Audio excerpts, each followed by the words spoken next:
Assalamualaikum warahmatullahi wabarakatuh. Bismillahirrahmanirrahim.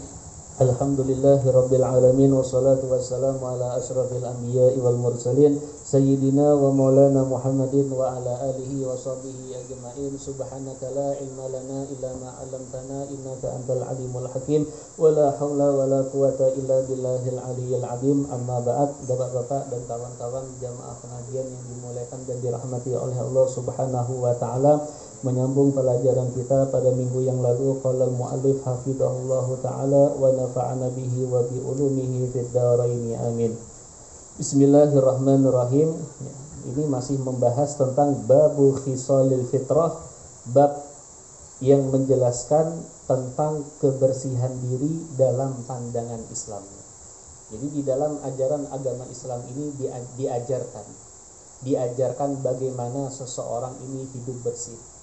Diajarkan di dalam Islam ini bagaimana seseorang hidup rapi. Dia bersuci sehingga apa? Dia ini selalu dalam keadaan yang baik, keadaan yang bagus, keadaan yang bersih. Pada minggu yang lalu kita sudah membahas tentang di antara bab-bab kebersihan daripada diri seseorang ini. Minggu yang lalu sudah kita jelaskan tentang masalah siwak, hukum-hukumnya siwak, sunnah-sunnah serta fadilah-fadilah siwak. Maka pada malam hari ini lanjutannya adalah perkara tentang kebersihan yang diajarkan dalam agama Islam, atau kerapian juga yang diajarkan dalam agama Islam, apa? Al-iktihalu, memakai celak. Al-iktihal yaitu bercelak atau memakai celak. Nah, di antara sunnah-sunnah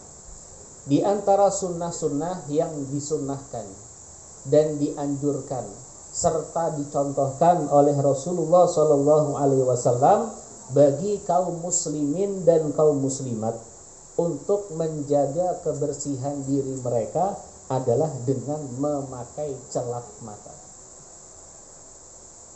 Celak mata ini bukan hanya khusus untuk perempuan saja.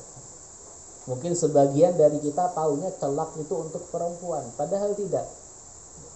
Celak itu sunnah bagi laki-laki dan sunnah juga bagi perempuannya.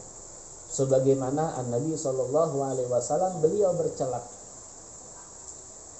Nah, lalu bagaimana cara memakai celak ketika seseorang ini ingin memakai celak? Bagaimana caranya ketika seseorang ini ingin mengamalkan sunnah memakai celak? Nah, cara yang paling utama ketika seseorang ini ingin memakai celak menurut tuntunan sunnah adalah yaitu menggunakan celak. Memakai celak pada kelopak mata yang sebelah kanan ini sebanyak 3 kali, dan memakai pada kelopak mata yang sebelah kiri sebanyak 3 kali. Ini ada berbagai macam cara, ya. Ada berbagai macam cara. Ada yang mengatakan nanti kanan 3 kali, kiri 2 kali saja, karena witir, jumlahnya ganjil. Tapi cara yang paling utama yaitu memakai celak di mata sebelah kanan sebanyak 3 kali, lalu di mata sebelah kiri sebanyak 3 kali. Nah, caranya bagaimana? Ketika kita punya celak, kan biasanya celak itu, apalagi yang dijual itu ada seperti batang ataupun pensilnya. Ini bagaimana caranya? Caranya bermacam-macam. Tapi yang paling utama kita pakai dulu yang sebelah mata kanan 3 kali. 1, pakai lagi 2, pakai lagi 3. Nah, baru yang sebelah kiri. 1, 2, 3. Jadi kanan 3 kali, kiri 3 kali. Kanan ganjil, sebelah kiri ganjil. Itu cara yang paling utama. Nah, sebagaimana sabda Rasulullah SAW, beliau mengatakan, manik tahala falyutir. Barang siapa yang memakai celak, maka hendaklah pakailah dengan bilangan yang ganjil. Kanan 3, kiri 3. Wa man fa'ala faqad ahsana. Barang siapa yang melakukannya, barang siapa yang memakai celak, faqad ahsana, maka ia telah berbuat baik. Wa man la fala haraja. Dan barang siapa yang tidak melakukannya, maka dia tidak berdosa. Artinya apa? Hukum memakai celak ini sunnah. Hukum memakai celak ini sunnah. Yang melakukannya, maka dia telah berbuat baik, dia mendapatkan pahala. Dan yang tidak melakukannya, tidak bercelak, dia tidak berdosa. Karena hukum sunnah, karena hukum celak ini adalah sunnah. Tapi kadang-kadang sesuatu yang sunnah ini bisa menjadi wajib. Sesuatu yang sunnah bisa menjadi wajib kapan? Kalau dinadarkan. Kalau dinadarkan, maka berubah hukumnya. Hukum asalnya tadi sunnah, sebab nadar maka menjadi wajib. Cara pertama yaitu menggunakan di sebelah mata sebelah kanan 3 kali, di sebelah mata sebelah kiri di kelopaknya 3 kali. Ada lagi yang mengatakan menurut pendapat sebagian ulama, menggunakan celak pada kelopak mata sebelah kanan 3 kali. Lalu apa? Kelopak mata sebelah kiri hanya 2 kali. Jadi 3 tambah 2, 5 ganjil. Kanan 3, kiri 2 kali. Ada lagi pendapat ulama yang mengatakan bahwasanya caranya bagaimana? Menggunakan celak pada mata kelopak sebelah kanan ini sebanyak 2 kali, dan yang sebelah kiri hanya 1 kali saja. Jadi kanan 2, kiri 1, 3 ganjil. Tapi yang paling afdolnya ya, yang paling afdol, paling utama, yang sesuai dengan cara yang diajarkan oleh Rasulullah SAW, yaitu cara yang pertama. Bagaimana? Kanan 3 kali, kiri juga 3 kali. Itu caranya memakai celak. Nah, kemudian juga disunahkannya, dianjurkan untuk memakai celak ini setiap malam sebelum tidur. Dianjurkan, disunahkan untuk memakai celak ini malam sebelum tidur. Setiap malam sebelum tidur, laki-laki kah atau perempuan kah dianjurkan untuk memakai celak. Berdasarkan sabda Rasulullah sallallahu alaihi wasallam, beliau mengatakan, "Alaikum bil ismidi indan naum fa innahu yasuddul basar wa yumbitu sya'ra." Apa Nabi mengatakan? Alaikum bil ismid indan naum. Pakailah celak jenis ismid. Ada jenis-jenis celak, di antaranya adalah dari jenis ismid. Ismid. Kapan? Indan naum, tatkala akan tidur. Fa innahu yashuddul basara. Maka sesungguhnya celak itu dia dapat memperkuat pandangan mata. Dapat memperkuat, faedahnya celak, apa faedahnya? Dapat memperkuat, menajamkan pandangan mata. Wa yumbitu sya'ra, dan akan menumbuhkan rambut kelopak matanya. Tapi ini jenis yang ismidnya. Wallahu alam. Yang dijual-jual itu wallahu alam kadang-kadang banyak ya. Banyak orang-orang ini kadang-kadang memalsukan produk. Seharusnya yang ini ismid asli, tapi kadang-kadang oleh sebagian orang dibuat dari arang ya. Dibuat dari arang. Hitamnya hitam, tapi berbeda. Kalau ismid itu faedahnya apa? Dapat memperlebat, menumbuhkan bulu yang ada di kelopak mata.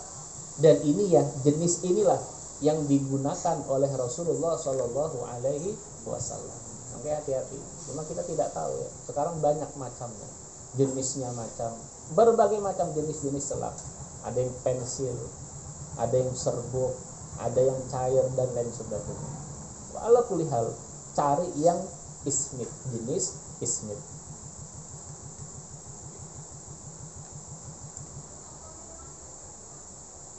Nah, kalau tidak ada bagaimana? Kalau tidak ada yang jenis ismid.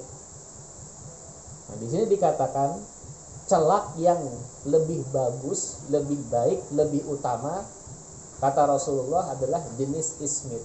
Itu kalau ada pakai celak yang dari ismit, karena ini dapat menumbuhkan bulu, memperlebat bulu yang ada di kelopak mata dan dapat menajamkan pandangan seseorang. Tapi kalau tidak ada, ya, tidak ada jenis ismit, adanya jenis-jenis yang lain. Ini bagaimana? Nah, kalau memang tidak ada, maka cukup memakai jenis celak dengan jenis apapun, ya. Dengan jenis apapun silahkan yang pakai, yang penting tetap bercelak.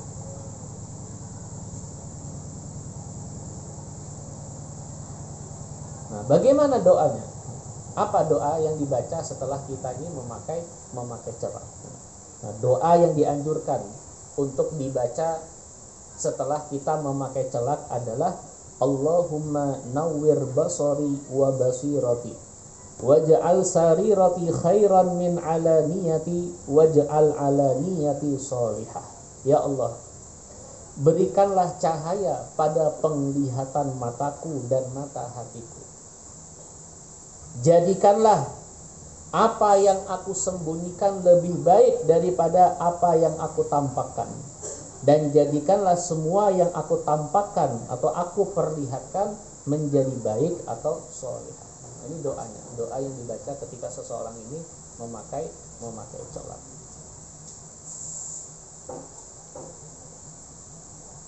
Nah, ini diantara perkara-perkara yang dianjurkan dalam kebersihan, kerapian seseorang.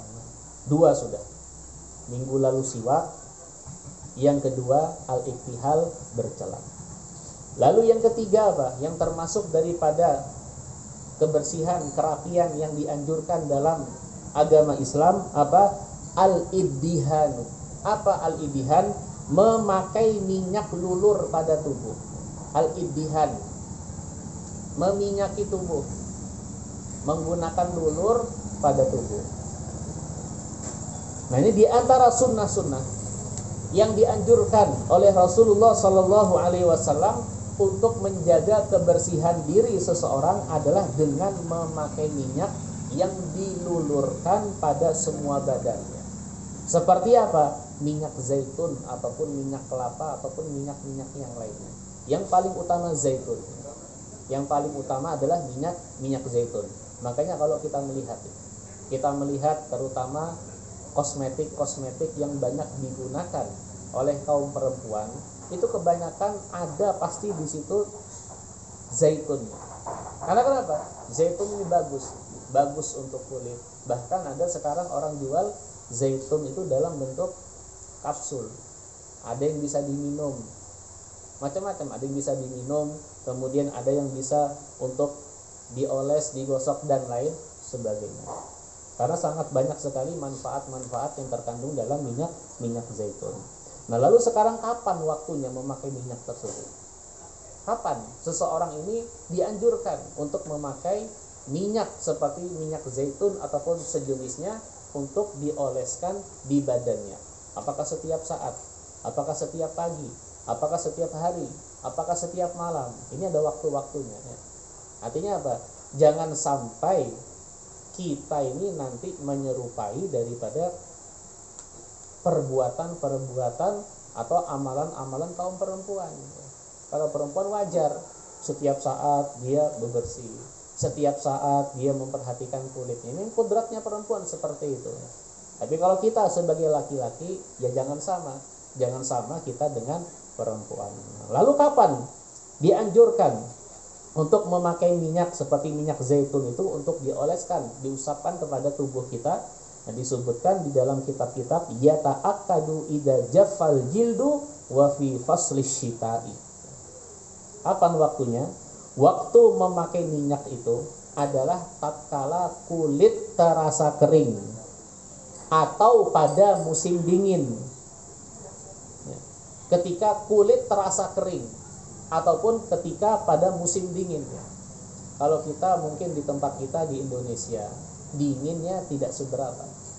Tapi kalau misalnya kita mungkin pernah berada di daerah Timur Tengah, di Mekah, di Madinah, atau di Yaman, itu kalau sudah musim dingin ya, kulit ini terasa kering, bahkan kering, saking keringnya apa, agak gatal ya, agak gatal.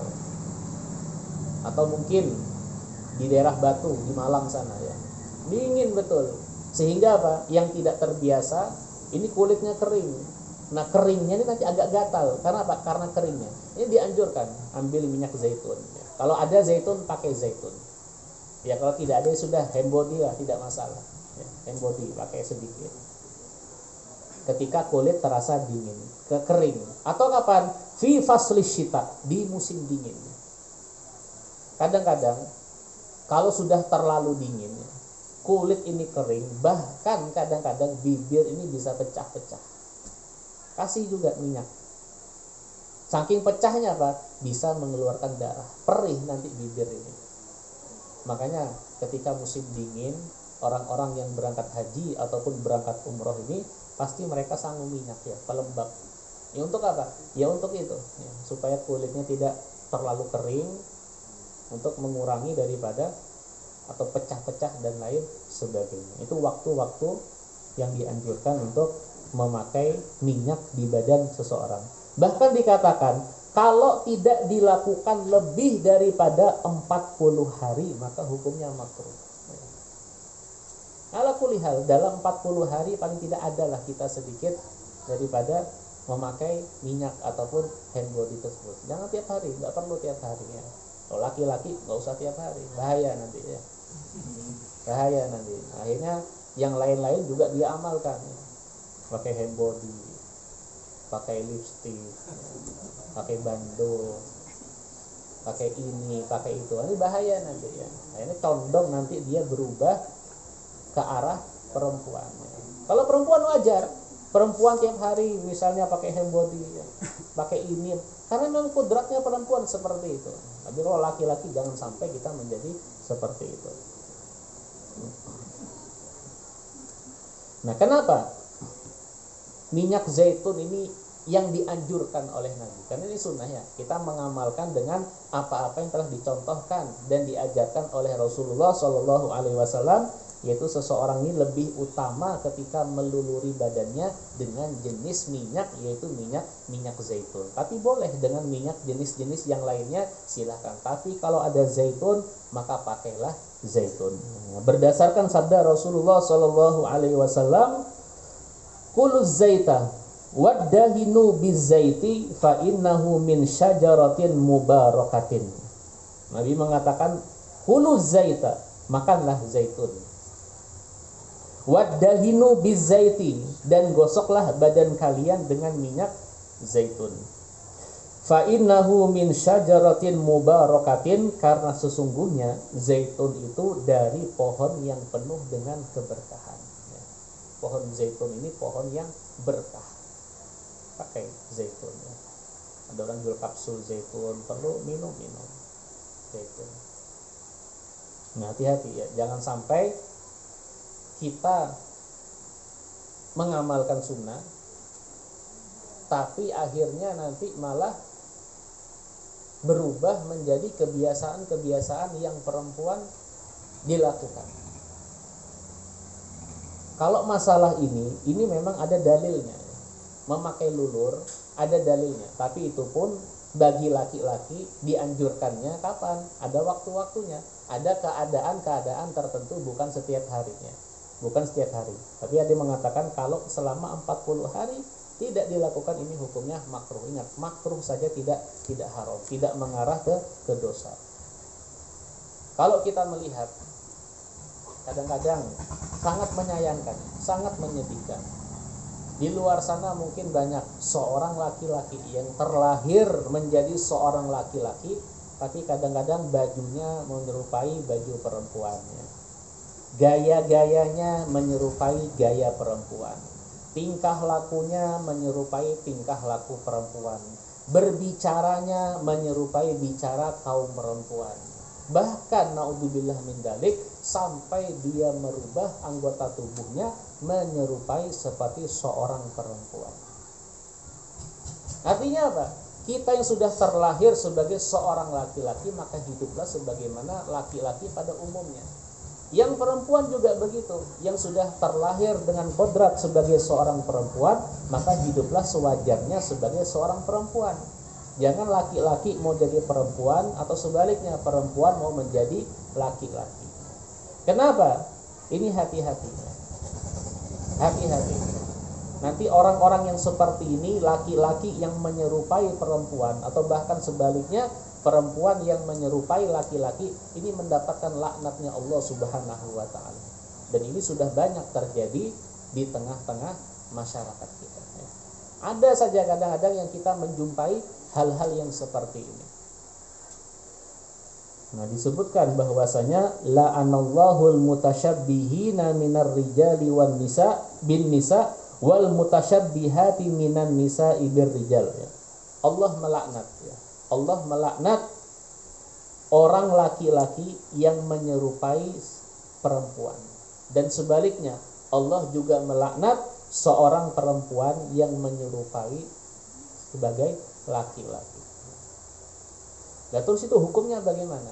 Dia berdosa, dia dosa dan dapat laknat. Misalnya, ini juga menyangkut kadang-kadang dengan masalah sholatnya. Ada mungkin seorang laki-laki, dia bertingkah laku seperti tingkah laku seorang perempuan. Cara berpakaiannya dia rubah dengan cara pakaian seperti seorang perempuan. Gaya-gayanya, ya, macam-macam. Sehingga apa? Dia ingin hidup seperti seorang perempuan. Ini bagaimana hukumnya? Tetap dihukumi sebagai seorang laki-laki.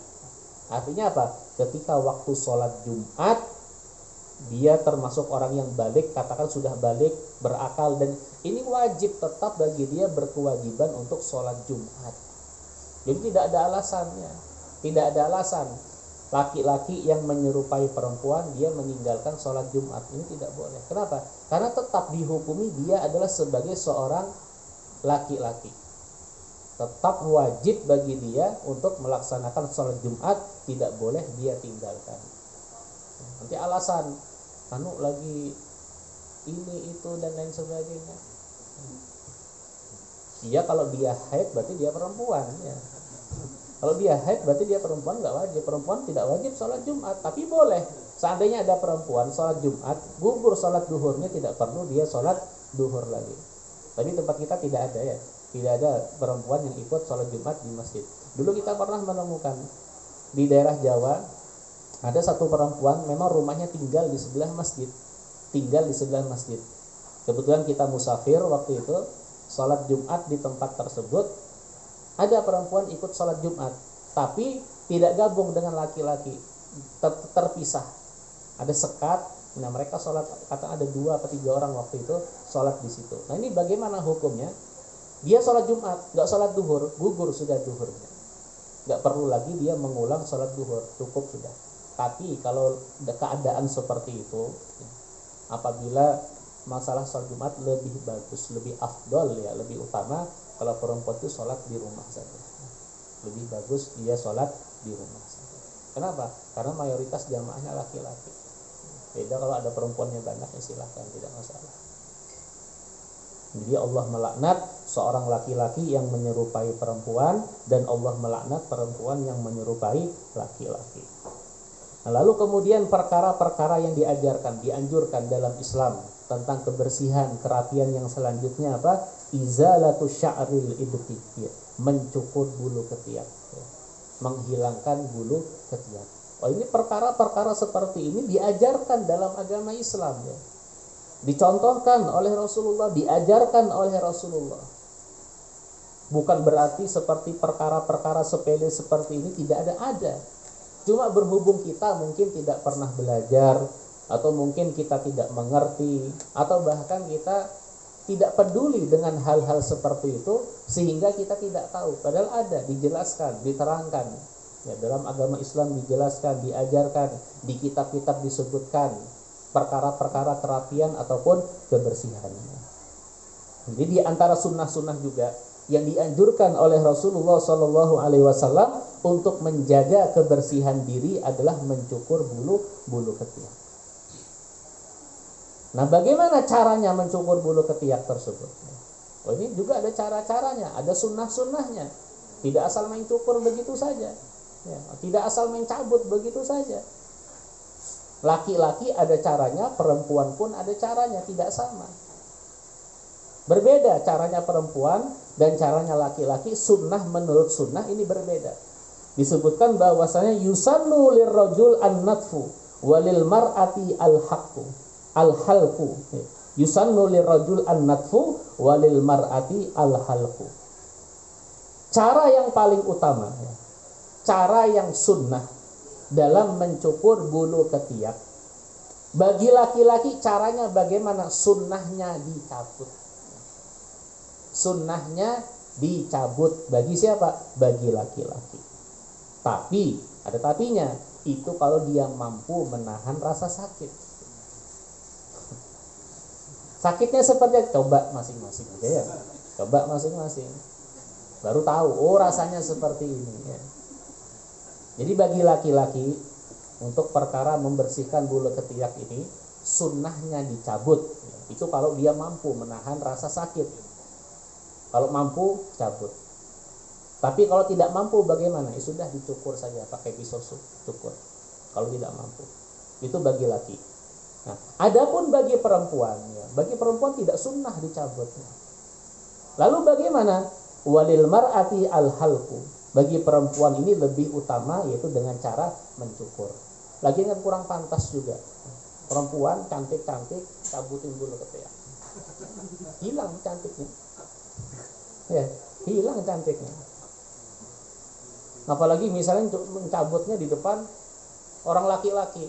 Wah, tak kepingin sudah yang laki-laki. Nah, itu pun di dalam ajaran agama Islam juga diajarkan juga bagaimana kita ini menjaga kebersihan.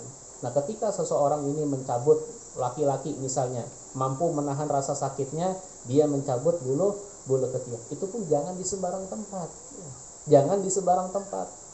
Ini di warung lagi ngopi, di warung lagi makan, kopinya belum datang, makanan pesanannya belum datang, cabut ketiak. Dibuang di situ lagi. Aduh. Sudah dicabut, dapat sekian helai, dicium. Agak masam-masam sedikit teman-teman. Ini nggak perlu seperti itu ya. Ini kurang, ya jorok lah orang seperti itu ya. Jorok seperti itu. Ya kalau dalam kamar mandi ya, dalam kamar mandi bersihkan. Perempuan juga begitu, dicukur kamar mandi. Sehingga apa? Bersih. Manfaatnya apa? Ini diantara faedah membersihkan bulu ketiak itu apa? Mengurangi bau. Kita punya badan ini bau. Beda kalau Rasulullah. Kalau Rasulullah itu kemana-mana, walaupun beliau tidak pakai parfum ya, walaupun beliau tidak pakai minyak wangi, badannya harum. Kemana-mana baunya selalu wangi. Bahkan keringatnya pun dijadikan sebagai minyak wangi oleh para sahabat-sahabat. Nah kalau kita padahal sudah mandi ya. Pagi mandi, tengah hari berubah sudah bau badan kita ya. Ada yang bau ini, ada yang bau ini. Makanya untuk mengurangi bau ya, itu bulu ketiak dibersihkan. Laki-laki sunnah kalau mampu menahan rasa sakit dicabut, tapi bagi perempuan dicukur saja. Ini enggak dibiarkan begitu saja sampai apa? Keluar batas, keluar dari kaos dalamnya. Ya. Keluar offset kata orang ya. Keluar sampai batas. Ini kan kurang nyaman dilihat ya. Atau bahkan yang sering kita melihat apa? Bulu hidungnya atau keluar sampai sini. Ini dibersihkan ya, dibersihkan, diguntingkan, diapakan ya. Jangan sampai kelihatan jorok seperti itu. Nah, itu masalah mencukur bulu ketiak. Nah, adapun mencukur rambut kepala ya. Ini disunahkan di dalam agama Islam ini, dalam ajaran agama Islam untuk masalah mencukur rambut. Ada nanti disunahkan mencukur rambut kepala ini sampai habis. Mencukur rambut kepala sampai habis. Kapan? Ketika seseorang ini menunaikan ibadah haji ataupun umroh. Kan ada di antara rukun-rukun haji, ya, itu apa? Halak, mencukur. Halak, mencukur. Ini bagaimana? Apakah dicukur sedikit saja? Apakah dihabiskan? Afdolan mana? Afdolnya itu mencukur habis halak. Tapi kalau sedikit saja itu namanya al-qasr, ya. Pernah pada suatu saat Nabi ini berdoa, ya Allah, ampunilah bagi orang-orang yang mencukur habis rambutnya ini. Allahumma fir lil muhallikina. Ya. Orang-orang yang mencukur rambut habis ini, ampuni ya Allah. Sampai 3 kali Nabi berdoa. Sehingga Pak, sahabat yang mendengar, yang mereka hanya mencukur sebagian saja, walil muqassirina ya Rasulullah. Ya Rasulullah, doakan juga bagi kami yang hanya mencukur sedikit saja. Ini menunjukkan apa? Afdal bagi orang yang haji ataupun umroh ini untuk mencukur habis rambutnya. Nah, caranya bagaimana? Ya mungkin ketika dia sudah selesai segalanya melakukan ini, itu, dan lain sebagainya, seperti umroh misalnya. Umroh ini kan bisa dilakukan berkali-kali. Nah, untuk umroh yang pertama silahkanlah sedikit saja dipotong. Umroh yang kedua potong lagi sedikit. Yang penting ada yang dipotong. Ya. Nanti di bab haji, di bab umroh dijelaskan berapa sih kadar itu. Paling sedikit itu 3 helai. Paling sedikit 3 helai. Gitu. Banyak silahkan.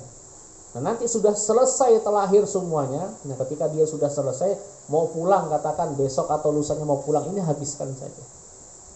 Tidak masalah. Ataupun dihabiskan semenjak awal, tidak masalah. Lalu bagi yang botak bagaimana? Ya, botak tidak ada rambutnya. Nah, nanti itu disebutkan di bab haji, bab umrah. Kalau bagi orang yang tidak punya rambut ketika mereka haji atau umrah, ini disunnahkan untuk melewatkan silet di atas kepalanya. Melewatkan saja. Jadi seakan-akan mereka ini cukur yang juga. Ya. Seakan-akan mereka mencukur rambutnya juga. Jadi yang pertama, tatkala menunaikan ibadah haji ataupun umroh. Tapi ingat, bagi laki-laki ini disunahkan mencukur habis, ini sunnahnya bagi laki-laki. Tapi bagi perempuan jangan. Kenapa? Bagi perempuan rambut itu mahkota, perhiasannya mereka, mahkotanya dia. Ada perempuan botak, hilang cantiknya. Ya, kecuali nanti karena misalnya penyakit, ya. Kecuali karena penyakit dia botak. Ya. Ini lain ceritanya. Tapi kalau tidak ada penyakit, ya jangan dibotak. Kemudian apa? Kapan disunahkan mencukur rambut kepala sampai habis? Dalam keadaan apa? Yaitu pada bayi laki-laki dan pada bayi perempuan tatkala berumur 7 hari. Ada bayi baru dilahirkan, umurnya 7 hari. Sunnah untuk dicukur habis rambutnya. Nah, biasanya itu nanti ditimbang berapa gram emas atau perak. Ini timbangannya tersebut dapat jumlah sekian gram. Ini sunnah nanti bagi orang tuanya bersedekah dengan kadar timbangan emas atau perak yang dihasilkan daripada rambut bayi tersebut. Makanya kalau melihat kita ketika tasmiyahan, ya, akikohan, itu sebenarnya rambutnya tersebut itu sunnahnya berumur 7 hari cukur. Ya tidak masalah, misalnya ada kadang-kadang yang ditasmiyahi umurnya 20. Ganti nama misalnya. Atau misalnya umur sebulan baru tasmiyah, ya tidak masalah. Cuma sunnahnya umur 7 hari. Ya. Laki-laki ataupun perempuan. Nah, kemudian kapan juga disunahkan untuk mencukur habis rambut kepala seseorang ini? Kapan? Orang kafir tatkala masuk ke dalam agama Islam. Sunnah, tidak wajib, sunnah saja. Ada saudara kita masuk ke dalam agama Islam, sunnah bagi dia untuk mencukur habis rambutnya. Nah, kemudian apa? Jika terdapat gangguan pada rambut. Jika terdapat gangguan pada rambut dari penyakit dan lain sebagainya. Di rambut ini ada penyakit. Ada penyakit ataupun lain sebagainya. Ini disunahkan kita untuk mencukur habis daripada rambut kita. Dan yang terakhir, kapan disunahkan seseorang ini untuk mencukur habis rambutnya? yaitu jika rambut yang panjang ya. Apabila rambut yang panjang ini telah menjadi suatu kebanggaan orang-orang fasik atau orang-orang ahli bid'ah. Katakan menjadi trennya mereka. Orang-orang kafir trennya panjang rambutnya. Orang-orang ahli bid'ah panjang rambutnya. Sebagai seorang muslimnya, cukur dah habis itu. Kenapa? Supaya tidak menyamai dengan kebiasaan mereka. Tapi kalau misalnya, cuma kadang-kadang yang menjadi masalah itu apa? Memang Rasulullah SAW ya, rambut beliau panjang, tapi rapi. Ini yang jadi masalahnya, kadang-kadang mereka mengamalkan sunnahnya Nabi, tapi dengan sunnah-sunnah yang lain tidak mau. Ini diambil masalah rambutnya saja, niru Nabi. Nabi itu rapi, panjang rapi. Ini sudah panjang ya. Kotor, bekutu, tidak rapi lagi. Sehingga apa? Kurang nyaman dilihatnya. Kalau Rasulullah itu pantas ya. Beliau putih ya. Gagah. Ini kadang-kadang orangnya kurus, ya. Pendek, rambutnya panjang. Sehingga apa? Dilihat tuh kurang pantas. Ya. Kurang nyaman kalau dilihat itu. Artinya ya apalagi kita punya wajah ya. Wajah-wajah orang di Indonesia ini ya sedang-sedang lah. Ya. Sedang-sedang ya. Terlalu seperti orang-orang Arab tidak juga, dibilang jelek juga tidak juga ya, ya pas-pasan lah, sedang-sedang lah. Khairul umur awsatuha ya. Yang paling baiknya perkara itu yang pertengahan, yang sedang-sedang. Itu masalah mencukur rambut kepala. Nah, lalu kemudian di antara perkara-perkara yang juga dianjurkan dalam bab kebersihan, kerapian dalam agama Islam ini apa? Mencukur bulu jenggot ya. Mencukur bulu jenggot. Nah, ini berhubung masalah mencukur bulu jenggot ini juga ada hal-hal yang berhubungan, kemudian hukum-hukumnya. Nah, berhubung waktu sudah 8:30, ini insyaallah akan kita lanjutkan pada pertemuan yang akan datang. Wallahu a'lam bishawab. Al-Fatihah. A'udzubillahi minasyaitonir rajim. Bismillahirrahmanirrahim. Alhamdulillahirabbil alamin arrahmanir rahim maliki yaumiddin. Iyyaka na'budu wa iyyaka nasta'in ihdinas siratal mustaqim siratal ladzina an'amta 'alaihim ghairil maghdubi 'alaihim waladdallin. Amin. Bismillahirrahmanirrahim. Alhamdulillahirabbil alamin wassalatu wassalamu ala asyrafil anbiya'i wal mursalin sayyidina wa maulana Muhammadin wa ala alihi wa sahbihi ajma'in. Allahumma rzuqna fahman nabiyyin wa hifdzal mursalin wa ilhamal malaikatil muqarrabin bi rahmatika ya arhamar rahimin. Wa sallallahu ala sayyidina Muhammadin wa ala alihi wa sahbihi wasallam. Alhamdulillahirabbil alamin. Taqabbalallahu minkum.